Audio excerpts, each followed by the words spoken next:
This entire fear is about loss of income because people have no imagination to look at life beyond money. We need to redesign everything from scratch because you are trying to adapt a completely revolutionary, transformative thing to an old infrastructure. That just doesn't work.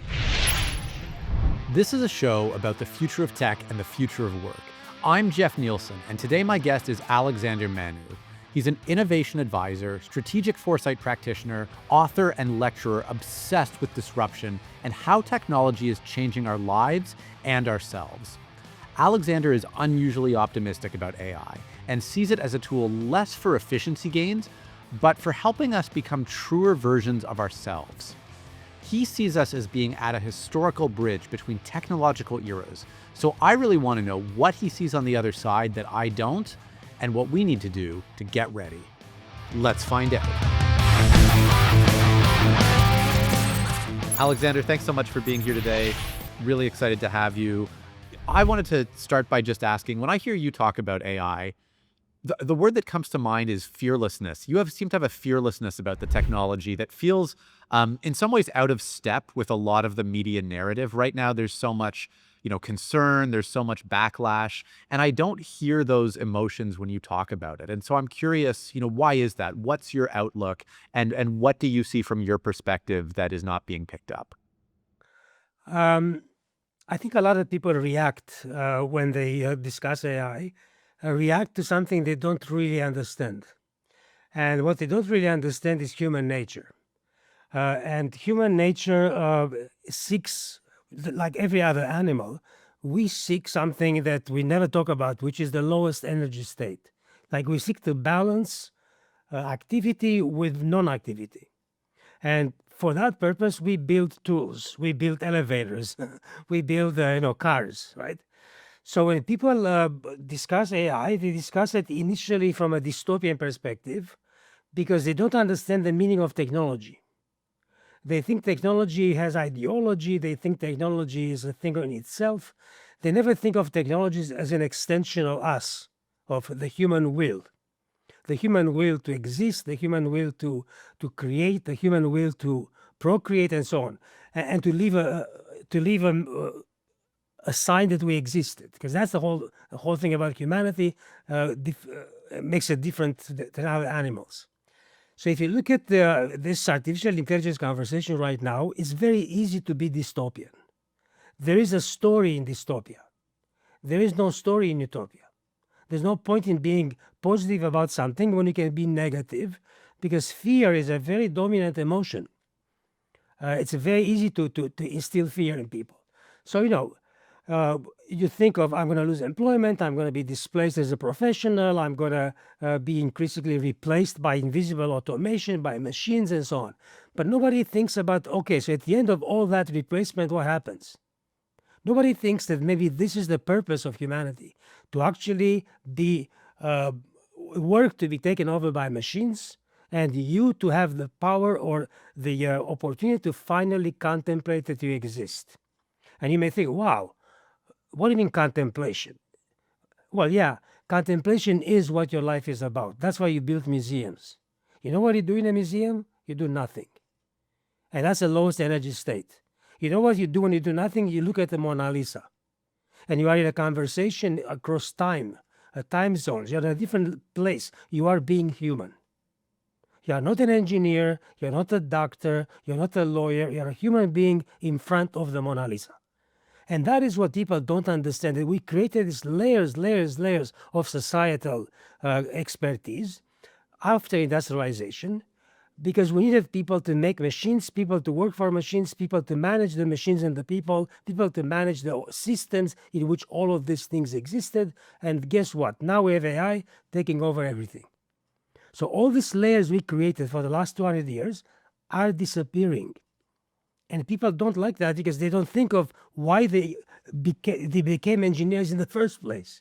They became engineers because the layers existed.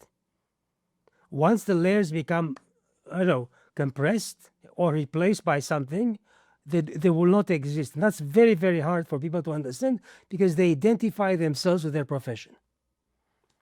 And that is the mistake. They don't identify themselves with anything else about a professional thing, and then they have a hard time retiring. And then when they retire, they seek meaning some other way, and that is, playing golf, traveling, and so on. So they re-become this child that they started being initially, and this state of not doing nothing, but of understanding life from the perspective of living it, not working at it. So that's my perspective. So it's a really interesting perspective, and it's really interesting to me because it actually, in some ways, tells the same narrative that we've heard about, yes, there will be this transformation. Yes, we will see AI and technology, have this massive disruptive impact on automation, but you see that as ultimately taking us to a happier place Sure. versus, a sadder place or a place of worry.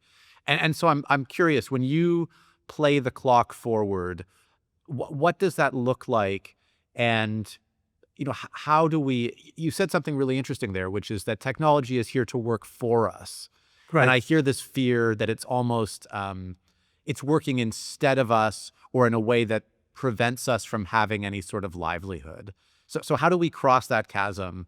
And how do you give people hope that, they'll still be able to, have a productive, fruitful, life where they pursue, I guess, opportunity and like wealth in the broadest sense of the word? Okay, so let's start with some physical exercises. Okay, try to screw a screw without a screwdriver. Just try it. Just see what happens to your finger. So then you realize that we create tools for very specific purposes, and we understand their place in our life because of we understand the purpose for which they were created. Artificial intelligence is different than that. Because it didn't come into our life as one of these purposeful technologies. Initially, it did. Initially, you have to realize we had an enormous amount of AI, which was invisible automation in word processors, in email, in web platforms, in Photoshop for 25 years. But it was stealth. We didn't know about it. So it wasn't replacing jobs, it was enhancing jobs. People were doing, hey, look how I can remove this thing from Photoshop. I can do this in Illustrator. So it enhanced our workflow, and we can do more things, nicer things and faster things.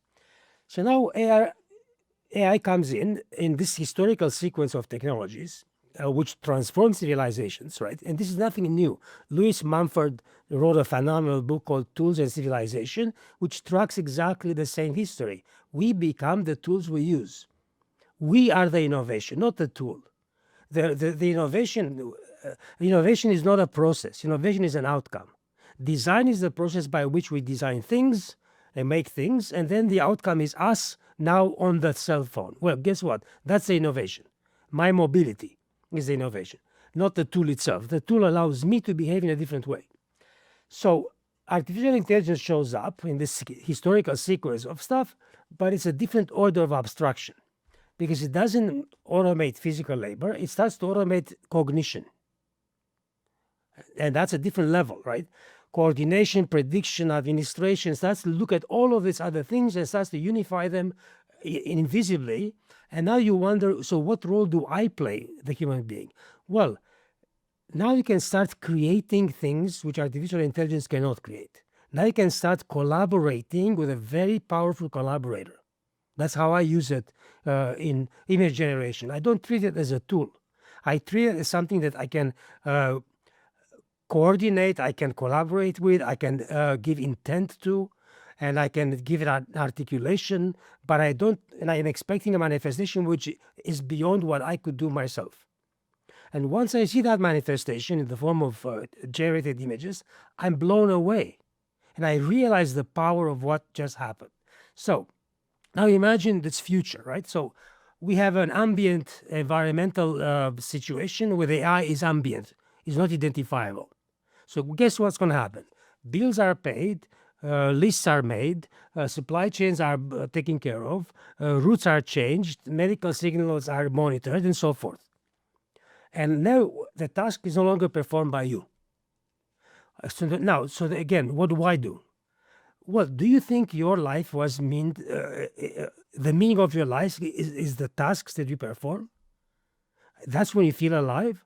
Don't you feel alive when you listen to music? Is music something that is physically draining on the body? No. Music is something we do, and actually all of us understand this idea that while we listen to music, we do nothing, right? Like we do nothing physically, right? But our brain does an enormous amount of things. Our brain connects dots that we normally will not connect if we did not listen to music. And now you may think, well, what's that got to do with AI? Well, AI will allow you to do more of that. And then you say, okay, but what's going to happen to my money? But in the end, this is what this is about. Unfortunately, in the end, this entire fear is about loss of income. Why? Because people have no imagination to look at life beyond money or think of life as life. Okay, so here's the thing that I do with my students all the time. Imagine, just as a game, imagine a world in which tomorrow there is no money. Just imagine it. And then imagine what's going to happen. What do you think is going to happen? Do you think anything will change? Well, nothing will change because bread is made with flour and water and yeast, not money. And you may say, yeah, but the bread maker wants to get paid. No, he wants to get paid because he has other bills to pay. But if we remove this entire thing, you know who does this very well? Nature. Nature just does things and nobody gets paid.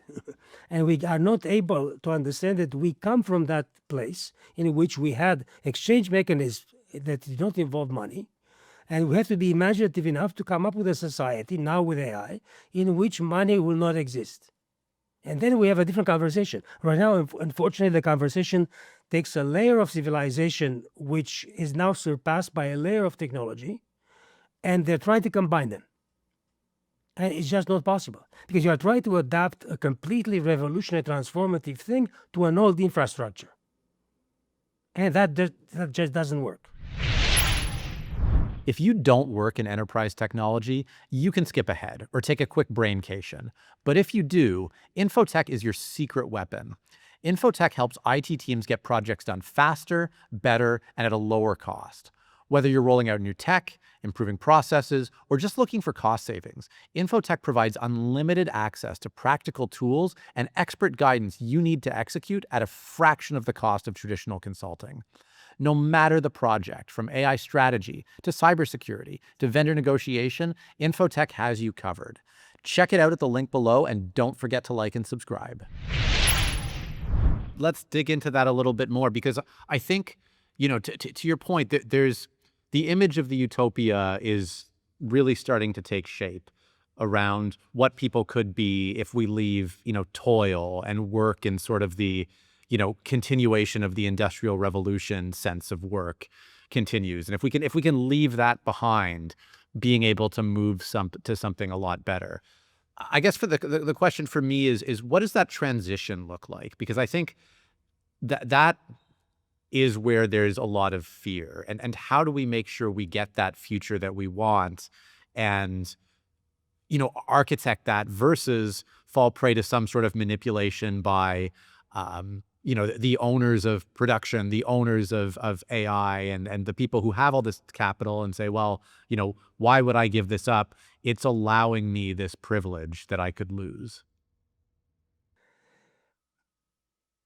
This is a historical bridge right now. So we have a bridge in which we need to take a transformational technology, and instead of trying to adapt ourselves to it, which is the first mistake we try to adapt. We need to redesign everything from scratch. So right now, to give you a very good example of how you can do things transformative in the deepest possible level without changing the infrastructure. I just returned from Copenhagen, which has the most amazing subway system. Most amazing because it's the deepest. It's 40 meters underground. You can't believe how deep that is. And why it's there? Because they dug it without changing anything on the surface.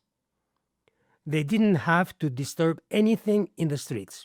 In Toronto, when we built the subway, the street is blocked for 10 years because it's there 9 meters underground. So the thing is, we are trying right now to do an impossible things which is to adapt a technology which is revolutionary and not designed for what we have to what we have. We did this all with everything. We had gears on our mechanical devices, and then we had electricity, and then we created the electric motor. So then we put the electric motor on everything that had gears. It's very easy to understand what is the purpose of this thing. I have already this thing. I can make the egg beater now electric. And I can use my other hand to point to things. So I can press one button, the egg gets, the white gets fluffy. But you know what the interesting part about taking that and adapting it to this? The egg doesn't know. In other words, you have not changed the ultimate outcome. In other words, the benefit is the same. I just do it conserving my energy. So now we have AI coming in, and we are trying to do the exact same thing with AI. We are treating it as an answer to a problem or a solution to a problem. Why? Because we are in this problem-solution framework. The problem-solution framework is very easy because we have a thing, and we have a nail, we have a hammer. So the hammer hammers a nail, we got a solution, everything is clear. AI comes as a question. And the question is, what do you want to become? What do you truly want to be? And this is where you get to the real fear, right? It's not that they are working less. It's a displacement of identity. Because people, and I would say 99.9% of the people I ever met in my life, in academia, never read Abraham Maslow, and everybody uses the word Maslow's hierarchy of needs, which doesn't exist because it's goals. He talked about goals, and everybody talks about self-actualization as being the pinnacle when actually it's not. Transcending self is the pinnacle. Self-actualization is the worst thing you are doing because you are actually becoming exactly what society wants you to become. You are becoming a doctor, an engineer, a lawyer. You are actualizing the self, not you. The self is not you. The self is a construction. The self is a reaction of your organism to an environment. That's Carl Rogers' self-theory. So we don't understand fundamentally what human purpose is about and what human self is about, what the ego is about. And we think the whole thing is to satisfy this societal thing that calls us an engineer. That's the meaning of life. So when this thing is being displaced by technology, of course, we fear everything because we feel, what's my purpose? Where is my identity going, right? So the fear is that you'll be forced to discover who you are outside that professional thing. And you might not be pleased with the image you find. Because you might discover that you busied yourself all your life to become the self, and you ignored the you. You ignored that humanity that needs to transcend the self, eventually will transcend the self. So if I'm looking at purely from a Maslowian perspective, let's say, right? Which theory Z in Maslow has this idea of transcending self. This is the ultimate goal. When you start to mean things for others, when you start to create for others, when you start to actually, you remove unnecessary labor because AI takes care of that. And now you have more time for creativity, from learning, from unlearning, and civic participation, all that kind of stuff. You don't even think about those as replacements for your job, but they are. And they are pleasurable activities. And they are things that you can do, and they're not utopian in any way, because you do them right now, and you will eventually do them when you retire, because you're sick to do them when you retire, because you need an activity, right? And you need meaning, right? So this idea that fulfillment rests in self-actualization is wrong. Once we understand that it's not the transcending that is the power, then you realize how I can help you do it. If I'm understanding correctly, it seems like for you and the way we break through a lot of this negativity is really looking at AI as a tool for me, right? What is this for me? What does it unlock for me? How do I take advantage of it? And how do I use it with an internal locus of control that I control AI? This is my tool. It's not being imposed on me. Work isn't being taken away from me by someone else. I can now do joyful, am using a tool. I can now do joyful work. Yeah. So the profound possibility is not that will simply become more productive in a joyful kind of way, but it will help you become less trapped by productivity as the measure of your existence. And that will give you more time to create, more time to actually dream about things that you never dreamt before. And that is not something people internalize as a benefit because they never experienced it in their life, right? They never experienced, hey, I can now do a lot more in my life. Because, why can I do more? Because other things are being taken over by a technology that you don't even have to touch, right? So I can't say I'm positive. I think it's normal. I was never negative around any technology. I had this book launch, and I was mentioning where I come from in terms of emotional connection to technology. I designed in 1982 one of the first portable computers. Introduced in Menlo Park in '83 in California, the Pied Piper. And I start my book, one of my books, with this story. I asked the guy selling the computer in the store, "Is there a market for this?" And the guy said, "Absolutely not." And then I said, do you think there's a user base? Because, you may not have a market, but you may have some users in a basement somewhere, the homebrew club. And the guy said, absolutely not. So then I'm thinking, okay, so what are we doing here? Like, why are we designing these machines? So then you realize we have designed platforms for which people designed behaviors. The reasons we started using these machines is to change our behaviors, software. So somebody needed to invent the reason we will need these machines. So then you realize, wow, that's happened in my life repeatedly. About 9 times I transformed my life because of a technology. We are the product, the extensions of all the technologies that happened in the last 40 years, right now in this conversation. Because all the technologies are on my table, on your table, in between us, and so on. So you cannot be negative about technology when technology is everything that is around you right now. It's everything we created as a second nature. Even if we call it a chair, it's still a technology. It's a technology even ideas are technologies, right? So all of this stuff is who we are. And our meaning is to keep creating these things to help us move further and further into our, transcending moments. We seek to build all of this stuff, just not to do it. And in the end, to contemplate, look what I have done. Look at my journey so far. That's a very human thing.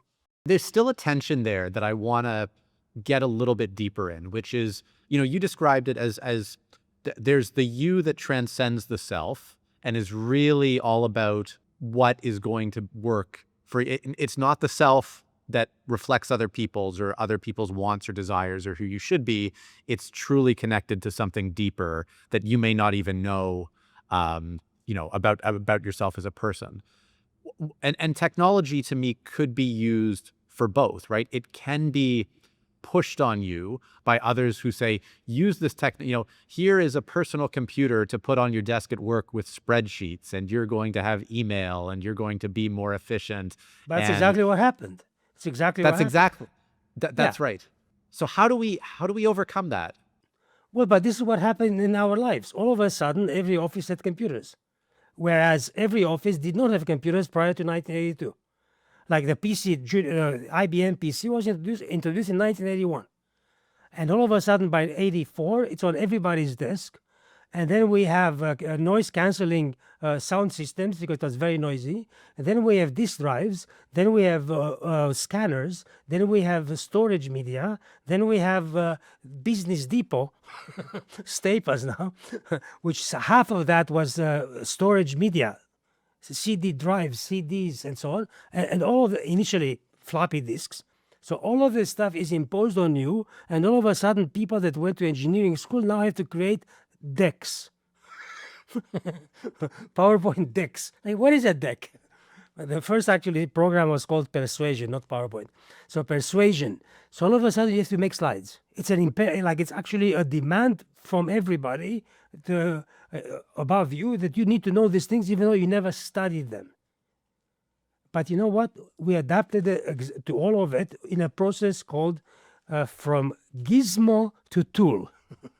So the first thing we do, we call them gizmos. Because in the moment we call them a gizmo, it's something we play with. It's something non-serious. It's something that, hey, my wife just called and she says, what are you doing? And I'm saying, I'm playing on my computer. Right? Like we are using exactly this expression, I'm playing on my computer, or I'm playing with my phone.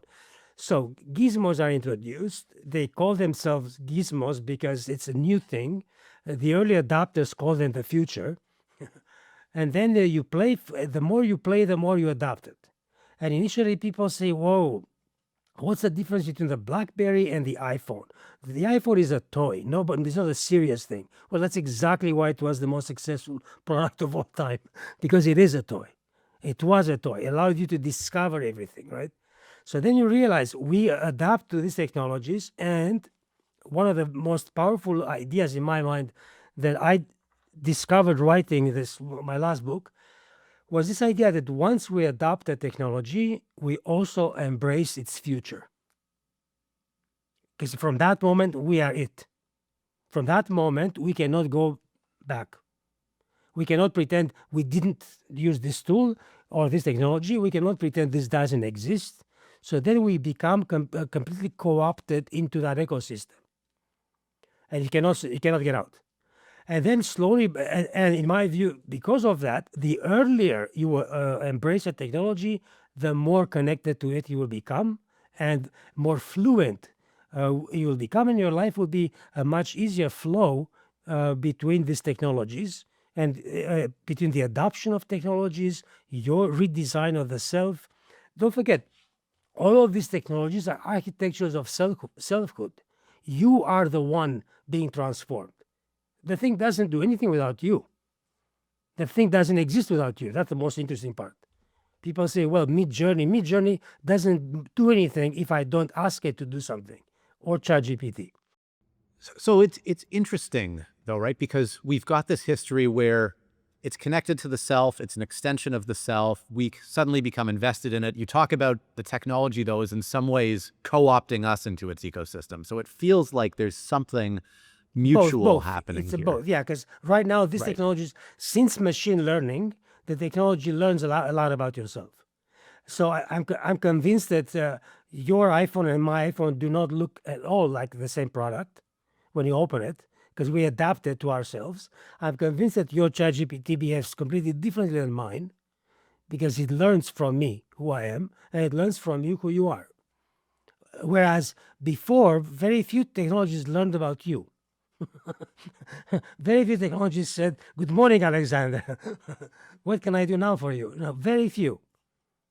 But now we have Alexa, now we have other things. I can mention the thing on my desk. He's going to talk back to me if I say anything. But now we have all these assistants, right? And we use them without even blinking an eye. And we never understand how powerful this idea is of Alexa play Santana. You know what that means? I counted how many behavior moments need to happen from the desire to play Santana and the playing of Santana on a CD player. There are 18 behavior moments. And they involve cognition, muscle memory, orientation, spatial orientation, fine motor skill, gross motor skill, because you have to open the thing, take the CD out, close the thing, press the button, open. Like, do you realize how many things you are consuming for no purpose whatsoever? In other words, none of these things have a benefit value analysis which works in your favor. All of it consume your life. All of this stuff. So now extend that 18 behavior sequence to your other life at work, in the market, making food, whatever. And you realize that we created tools that are wasting your neurons in a sequence of behaviors, which in itself has no value, because what you want Alexa play Santana. you want Santana. You want not the sequence. You want the end result. Same thing with vacuuming your floor. You were vacuuming, not the vacuum cleaner. The verb vacuuming applies to the human. The vacuum cleaner sucks the dust. And now it does it automatically. And I don't even have to be in the room. Well, isn't that extraordinary? Isn't that what we always wanted? Technology to take care of stuff? So I'm not sure exactly if this conversation, why this conversation doesn't take place at the level of they should start actually in high school. They should train people how to embrace technology in the earliest possible moments of their life, when actually they're very susceptible to being early adopters, which most kids are. But then you have an attitude towards technology which is positive, and that becomes a normative thing in every school. And imagine the society that embraces technology. I believe there are countries that do that right now. I believe China has an attitude towards industrialization and building and so on, completely different than we have in here. It's funny how much of it comes back to the change and having this behavioral change and this new technology be the part that is tough on people versus actually use it, the actual experience of using it. And when you were talking about, playing music, the image that came to mind is, I have a 4-year-old daughter and she says, play Taylor Swift out loud and there is music playing. And Right.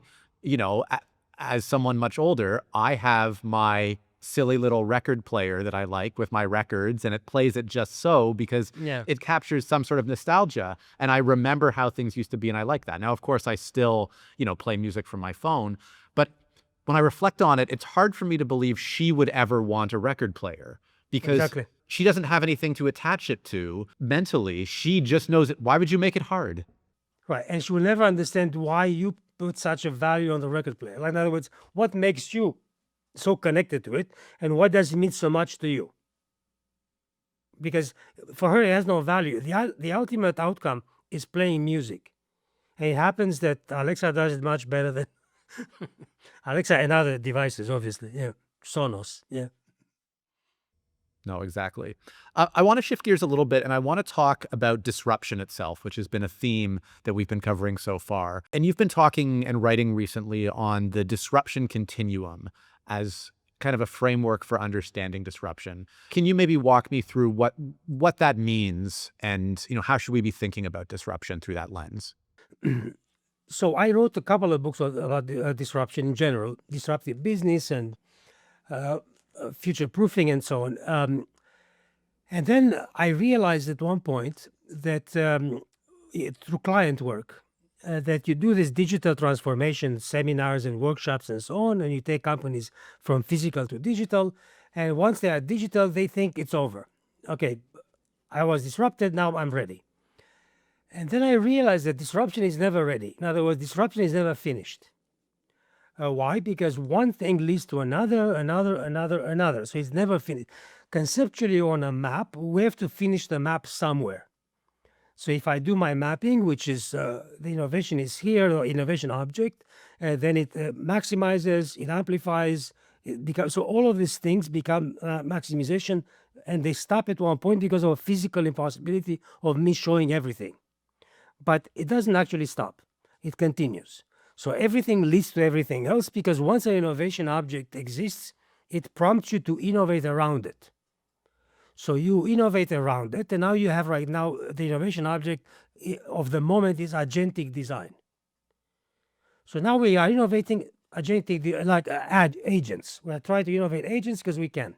So anytime we make a technology easy to understand, easy to adopt, and completely accessible to everybody, because now everybody has a computer.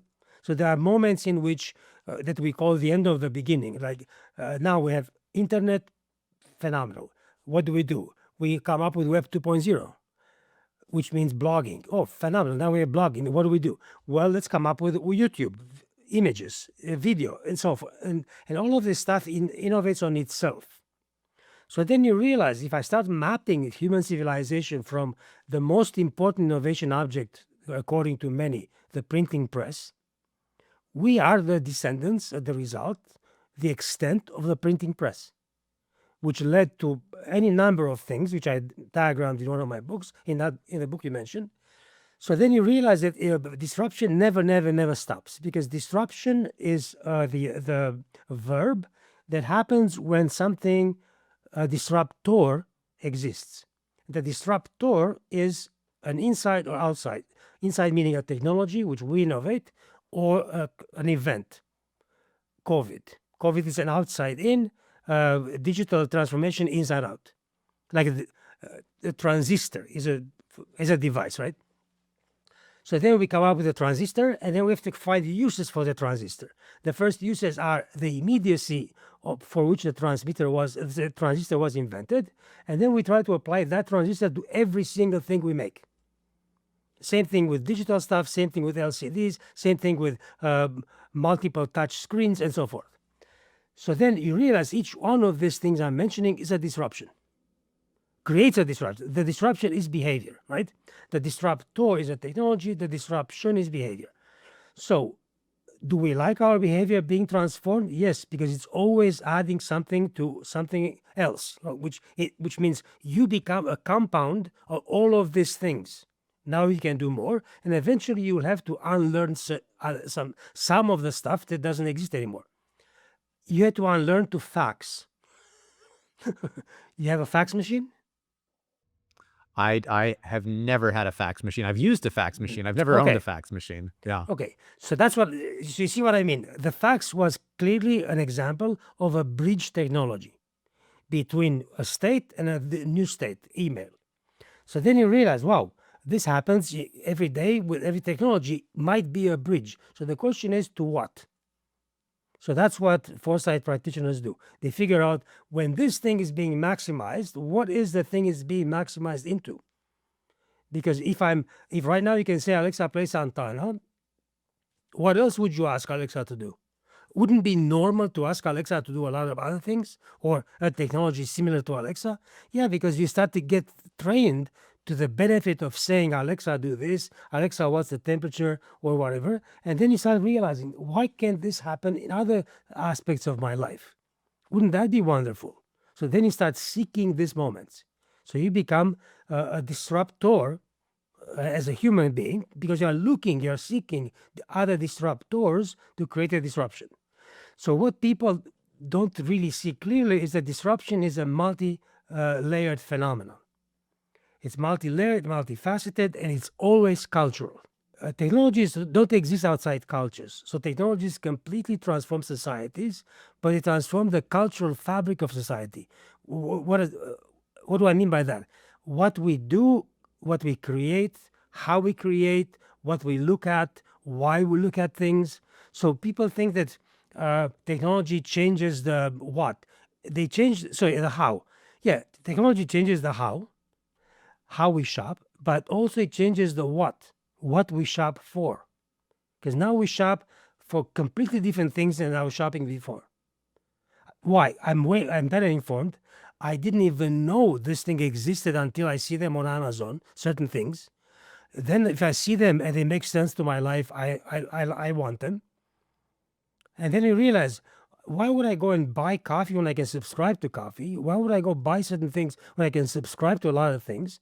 And then your life becomes much easier to manage, because you realize what the point is. The point is not shopping. Shopping, I compare it with prime. Prime for me is hunting without gathering. So I'm hunting without gathering, like I'm hunting from home. That's a conceptual image, which is really cool, actually. Hunting from my balcony. There you go. That's when disruption activates other disruptors, because once you change the mentality of people, they start seeking a different level of experience. So if that level of experience needs a new level of technology.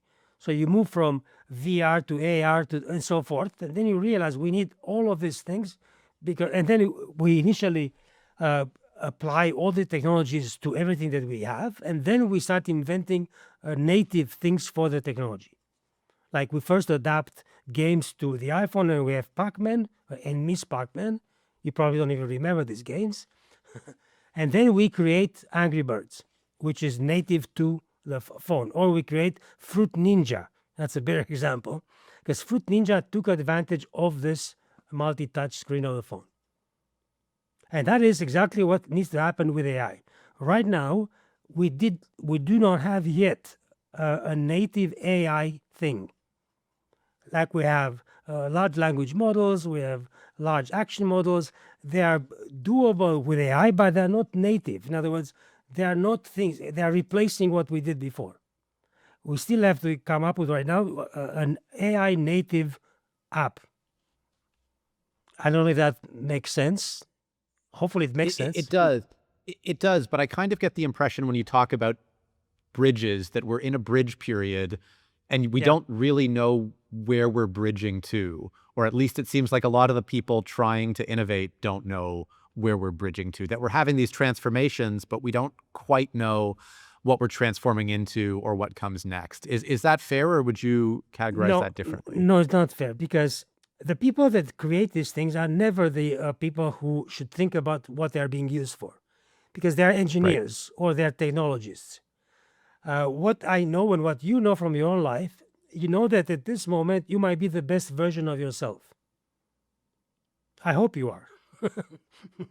I am the best version of myself right now. And I always transcend this version. And this is exactly my purpose in life, to transcend my latest achievement. And that's what transcenders do. Transcenders they forget about the last book and they move to the next book. And the thing is, I know that I have done everything that I've become because of technology, because of my life at the edge of the soft edge of behavior and technology. In other words, I embrace it before it hardens and before everybody knows about it. It doesn't make any sense when I embrace it, but it starts to transform me. And that's how we become what we are. And you became a podcaster because of these technologies. So you are hopefully the best version of yourself as well. Do you feel that No, sure, internally? sure. Yeah, no, it's, yeah, it's something I'm working on. So I'm curious though, because when you say, Alexander, that this is what you're doing, I believe you. You've kind of internalized this posture toward technology that feels, very healthy and very, almost zen. And I'm thinking more about organizations, about clients of yours that tell you, oh, we're doing a digital transformation. Oh, we're adopting AI. What are they doing it right in your view, or what are they getting wrong? What do they need to be considering as they're trying to manage disruption and innovation? Interesting. See, there are two types of organizations. I'm running through my clients in the last 4 years. I can mention the domains, but I cannot mention the name of the client. But one was in high performance apparel, let's put it this way. Completely missed the opportunity of transforming because they didn't understand how this technology affects them in any way, except for inventory management and logistics support and so on. So they looked at it as a technology as an efficiency engine. And most people do this. Most people look at technology as efficiency, but not as effectiveness. So they're not looking at how can I make this taste better. They're looking at how can I rationalize the portion size so I make more money. How can I take 3 olives out of the olive can, or how do I cut this pizza or how do I cut the turkey? Actually, that's a real case with the cutting of the turkey. But so they look at it efficiency, but not effectiveness. Effectiveness is what the thing is made for, how good it is. So that company did not see it. They actually felt threatened by the conversation around it because they didn't see. If you don't see it applied to the end product you sell, but you see it applied to operations, then you don't find value. You find value because you save money on the operations side, but you don't find value in terms of marketing, announcing it, promoting it, allowing it to transform you, your deliverable. And that is a mistake, because in that moment, you're not you're not facing your market with a transformation, you're facing inwards with a transformation that may improve your bottom line, but doesn't change anything for the consumer, which is a mistake. If I look at other institutions, another one was a transportation company. I can mention the means of transportation because it becomes obvious. Again, threatened, didn't see how it could introduce anything, didn't see how they can use it in marketing, but in operations, yes. So they're looking for the replacement theory. They're looking for the lowest hanging fruit. Where can I save some money by introducing this thing? So they are looking at it's a very, very poor use of the gigantic potential of this technology. Like I'm in conversation with ChatGPT every day. And it's a real conversation because it understands my methodology, my formula for conditional futures, and so on. And it creates variables based on what I give as an input, which are phenomenal, but consistent with my thinking, and clearly without my insight, the thing will not exist. And I know that. And it knows that. So then we have another kind of client in education, for example, who is trying desperately to fit AI. So most companies want to fit the thing to what they have. They don't want to create something from it. So that's a big difference, right? It happens all the time. You want to fit innovation to business instead of fitting business to innovation. So those are very incompatible things. You create a Bluetooth and you want to introduce it to something, but you are not creating a Bluetooth business, which is where the business actually is. So the people that created Bluetooth, what was the purpose? Luggage tags. They did not think beyond luggage tags, and the headset did not even enter their mind because it was made for luggage. But once people understood the Bluetooth as a business innovation, they created businesses out of Bluetooth. Java headsets, or Jabra, whatever the name was. So the thing is, same thing right now with AI. Institutions, so I have this issue with education right now. They're trying to introduce AI in education, and clearly that will affect everything. It will change the structure. So the result is a compromise. You're not using the best of this technology, and you're not using the best of what you have right now. So anytime you try to fit a new thing to an old infrastructure, you have a compromise. You take an air conditioning in a building that doesn't have air conditioning, you put these twin systems, they look horrible, they hang outside the window. It's worse than a compromise, but you have air conditioning, right? So compromise version of the future is not that bad, but let's think of what can we do that's original and amazing. So now, instead of installing a new thing into a system that cannot receive it, because you have digital tools into analog bureaucracies. That's what digital transformation was, exactly that. Introducing a digital tool in an analog mindset. So the mindset still performed the task in an analog way. Look at the example of the subway system in Copenhagen. What if we introduce everything underneath what exists? Or above it. So take a look at the university. Instead of trying to compromise both the technology and your existing curriculum by combining them somehow, create something on top of it, which is only that, only AI. It teaches you everything about AI. Create a cognition mechanism here which discusses only AI, and don't interfere with anything else. Don't try, well, of course, optimize whatever can be optimized at the existing level, get rid of whatever is redundant at this level, and most things will be redundant, right? So, but introduce this at the top. Easy to do. You don't need to retool anybody, hire new people, and you have a completely new offering. But very few people think this way, because most people, when presented with an idea that changes anything, they're looking at, first of all, what happens to my job, and am I part of this project? And then they're looking at, do we have the stuff that's capable? The comments typically you get are, this is aspirational. This feels like an aspirational idea. Well, guess what? Most great ideas are aspirational. And then you need people, and we simply do not have the faculty to deliver this. Well, we hire the faculty to deliver these programs, right? So anyway, so the lesson here is not technical. It's conceptual. So the whole thing is this: if the surface cannot be disrupted, which is the case of Copenhagen, then transformation requires a different layer of intelligence. And that's what people are not ready to accept. That there are other layers of intelligence, at which organizations and individuals need to operate, including in our own life.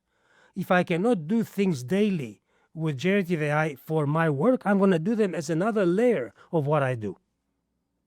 And that's, what do you mean another layer? See, like, that complicates everybody's existence if you explain it like that.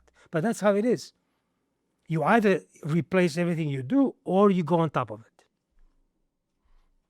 There you go. Right. And that's the one that's the worst of both worlds. And so, you know, The worst of both worlds is to try to adapt it. Now, like my course, now with AI. And then you have to put disclaimers. What you can do, what you cannot do, don't do this, don't do that. But in other words, what you are doing, you are chaining the technology. So conceptually think of this. You are chaining a new technology to an old course outline by telling people where they can use this grandiose thing and where they cannot use it. Now, in other words, tone it down, turn it off. Like, can you imagine something worse than that? Can you imagine if we did this, if we invented a cure for cancer? And we say, don't, no, whoa. We have a treatment here. We have treatments in here, established procedures. We have all sorts of layers. You have to go through this, and then we give you this. And this is the cure. So that's exactly what happened. Like we still have in art and design schools, people learning how to draw or drawing in design. I'm not saying about drawing in art. Drawing in art is a form of expression.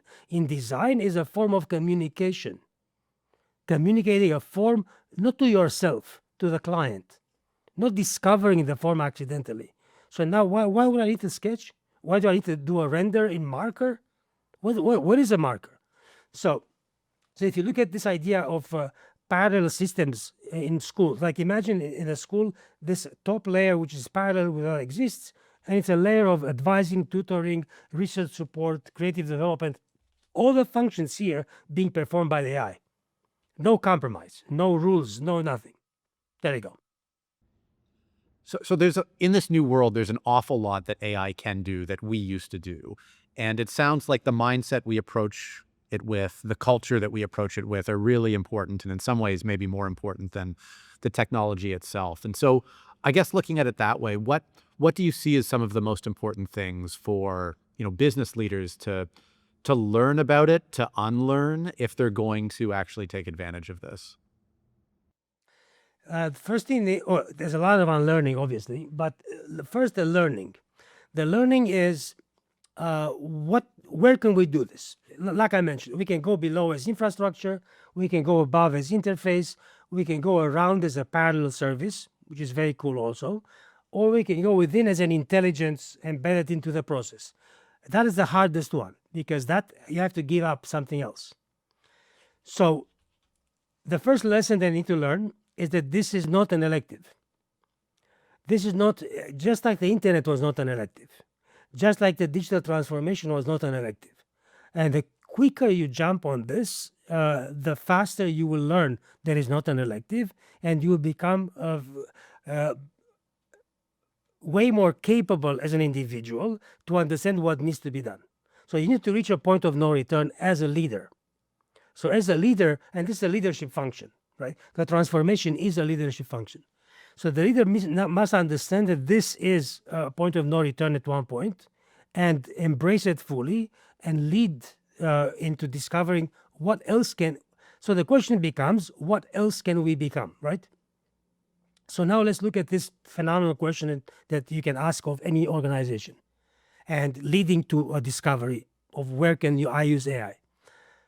Let's go for the bank first. What else can a great bank be? So look at the phrasing of the question. Each one of them promotes a different conversation. What else? So what is a bank? Can a great bank? So what is a great bank? You have to define it. So the attributes that you define, the attributes that you can put under else are completely different than what a bank is.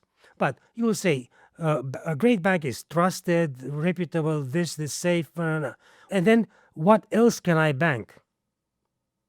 And if you start asking a banker, what else can I bank? Do you think they understand you can bank DNA? Do you think they understand you can bank images? You can bank emotions? You can bank... you get it, right? They will not think it like that, because the limitation of the word limits their vision about what the bank is. So the first thing that needs to happen is an unraveling of the DNA of any organization. What is our DNA? What are we? What is a bank? What else can a bank be? What else can a great bank be? So what makes you great? What makes you a bank? What else can you be? So the what else is exactly the question AI came as. AI came as the question, what else can you be? Since we know we are becoming what the tools allow us to become. In other words, we are extensions, we have products, we have our behaviors, and behavior becomes identity. And this is, if you don't accept the idea that behavior becomes identity, then you don't understand what technology did to your life, right? So then, which means by definition, the contrasting condition, if you don't behave in a specific way, you don't have that identity. So the problem leaders need to surpass is mistrust. That's another. So they need to stop looking at dystopian scenarios. They need to stop looking at the idea that this technology is Terminator 2, and it's coming for us, it's going to destroy us. We will not become the Matrix. Even some people think that we are in the Matrix right now. But they need to understand that you cannot attach this technology just as a decoration. Like, this has to be your soul. That's what I meant, the DNA. So it's a very, very important time for organizations to re-examine who they are. So to re-examine that. So imagine, so I'm working with I have a formula that I use for my, foresight work. It was inspired by, are you familiar with the Drake formula, the Drake equation? For the Francis Drake equation for extraterrestrial life? Right.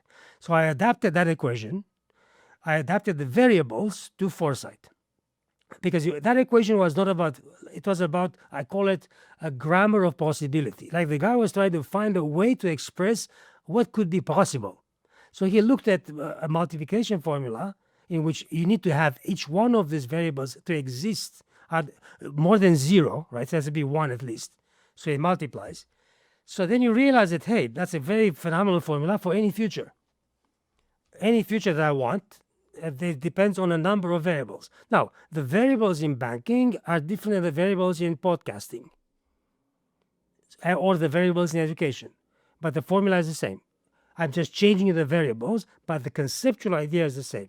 This equals that times this, and boom. So all of a sudden you have a diagnostic tool for the future of any organization. Because you say your future is conditioned on these things. Well, do you think most businesses look at that conditionality between things? Do you think most businesses look at, if this exists, then that happens? So that's a conditional tension. So essentially what I'm trying to teach leaders right now is understand your conditional tensions in these variables, which is one paragraph. Like, it's not even a major thing to understand, right? You are familiar with, okay, so I'll give you, I can't mention the name. Okay, another podcaster. Another podcaster that I did actually a conditionality for another podcaster. And anyway, I was about to read to you the conditional tension, but because that applies to you as well, just to understand the idea, right? So the idea is that leaders in organizations need to sit down with intellectuals, which is happening very, very rarely. They should stop watching TED Talks, because TED Talks give you the impression you are thinking these thoughts, which in effect you are not. You are in the audience. And the fact that you get a 15-minute shot of adrenaline doesn't mean you are thinking anything. But it's time to start thinking about things. And the thinking about things starts having people having an intellectual conversation with factual basis, understanding self-transcendence as the ultimate thing, and understanding that humanity seeks something. And that something is lowest energy state. While at the same time, we are curious about, like a cat seeing a laser beam, right? The cat is in the lowest energy state on the couch, but then you throw a laser beam. And the cat is going to chase it. It was same thing as humans. I want to come back to something you said that I just want to really, hone in on, which is, you said this is not an elective. And it sounds like, in your view, you're making a pretty strong stance that and let me feed it back to you to see if it's right, but basically for every organization, for every person with AI, with these new technologies, this approach is not an elective. This is not, oh, if these conditions are met, I need to start thinking differently. This is fundamental to being successful in adopting new technologies and being able to take advantage of new paradigms. The worst thing people, organizations do right now, it's not that they're not ready for this. Because I study also the level of readiness. I have a rubric that gives me points and so on. Is they do not want to recognize where they stand. In other words, they are not even facing their own attitude towards it, right? So what is the thing? The true promise of the AI is not speed. The true promise is redesign. And this is this is a phenomenal challenge, but also a phenomenal opportunity. So this utopian future I was talking about depends on two transformations which are linked. So the first one is to understand the historical purpose of tools, which I mentioned at the beginning of this conversation, which have always been to conserve energy or conserve toil, right? Why? Because I want to create the level in my mind for a higher form of human existence and a higher form of human experience. And I call that contemplation. I call that the contemplative interval. And you may think, whoa, the audience may think, I don't know how to contemplate, and I don't have any time to contemplate. But contemplation is just another word for doing nothing while you listen to music. Listening to music is contemplation. Reading a poem is contemplation of ideas. Going after swallowing a good red wine is also a contemplation of the quality of that thing. So we do this contemplative analysis all the time. We just call it something else. We call it a tasting menu or some other thing. So we have to understand also that we cannot the promise of this technology cannot be fulfilled if we force it into obsolete structures. And that's what's happening right now. That's why I'm saying redesign is the thing. What's happening right now is that we are forcing this thing into an obsolete structure, and we're expecting a phenomenally new result. No, if you ask Mid-Journey to imagine a chair, it's going to imagine a chair, which means you're wasting the potential of the technology.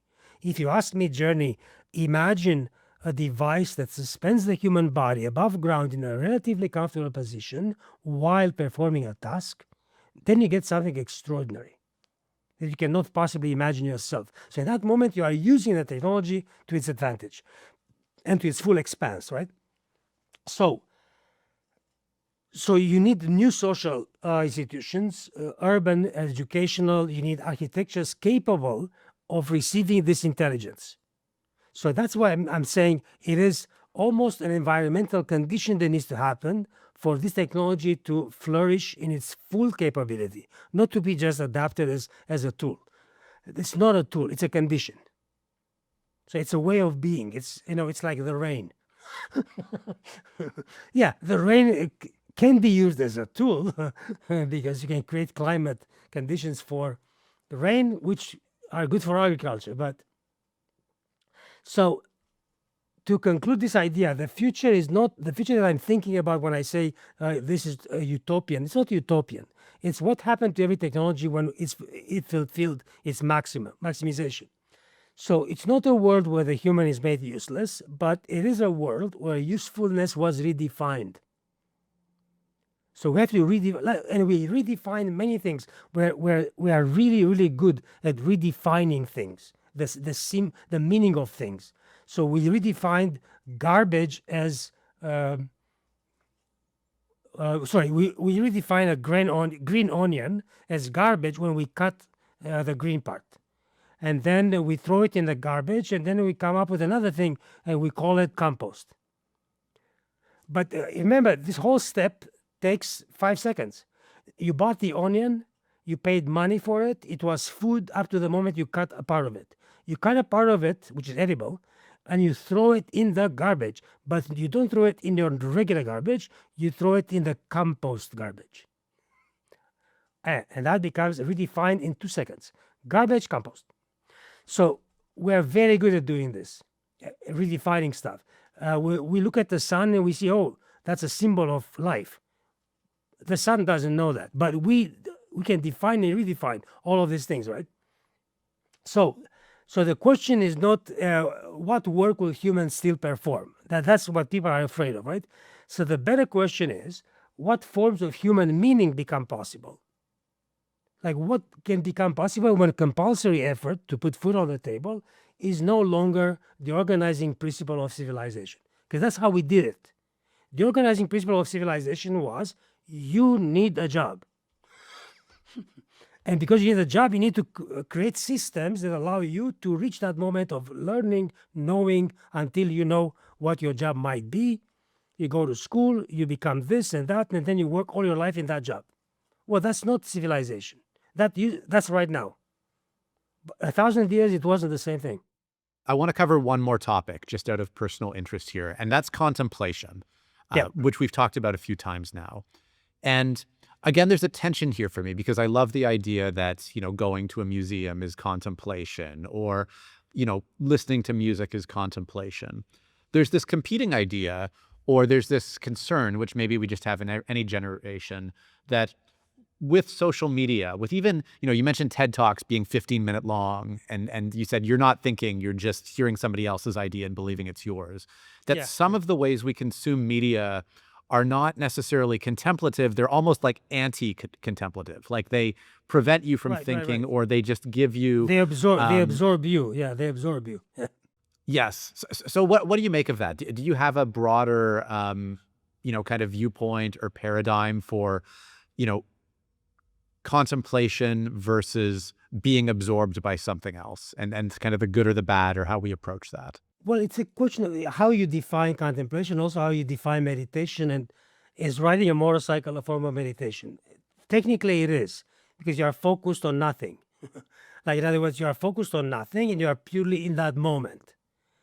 I will argue that I'm addicted to bulldog videos, English bulldog videos. So I can watch English bulldog videos for an hour. Now, I don't think that addiction is a contemplative performance, because I'm sucked into short videos of very funny moments.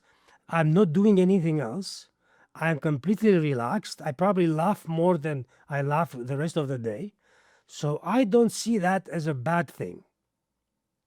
So I'm thinking of all these other moments in which I can allow myself not to be bothered by fears and stress and consequence, and if you start seeking these kind of moments, and I don't want to call them contemplative moments, but for lack of a better word of explaining what their purpose is purely to understand who you are outside other constraints, like who you are removed from constraints, which are that societal constraints, clothes, whatever, who you are. And then who you are is this person that starts to see visions of themselves. And these visions of themselves, if they are on a background of music, are different than if they are on the background of a book you are reading. Because you are always projecting yourself into a situation, right? You're always part of something. You don't think you are part of social media when you consume it, but you are the consumer. So you are the thing for which the thing was being performed, right? But so I don't see that as being different than contemplation. Because technically, and I don't see that in any way being outside of the realm of play. That's a form of play. You are not doing anything, you're not working, it's unproductive, it's purely play, right? So it has no time limit. So if you take a look at the rules of what makes play, social media fits every box. So I just want to confirm this because it's interesting, and it's actually in some ways a very unusual take, but you are not making a value judgment about whether someone is at a museum or eating food they like or watching a short form video or reading a book. It's all a form of the same thing. It's a form of them performing only for themselves. It's a form of them being in touch with themselves, not doing anything for anybody else, not projecting an image. Of course, you can be on social media as an influencer, but that's a different issue.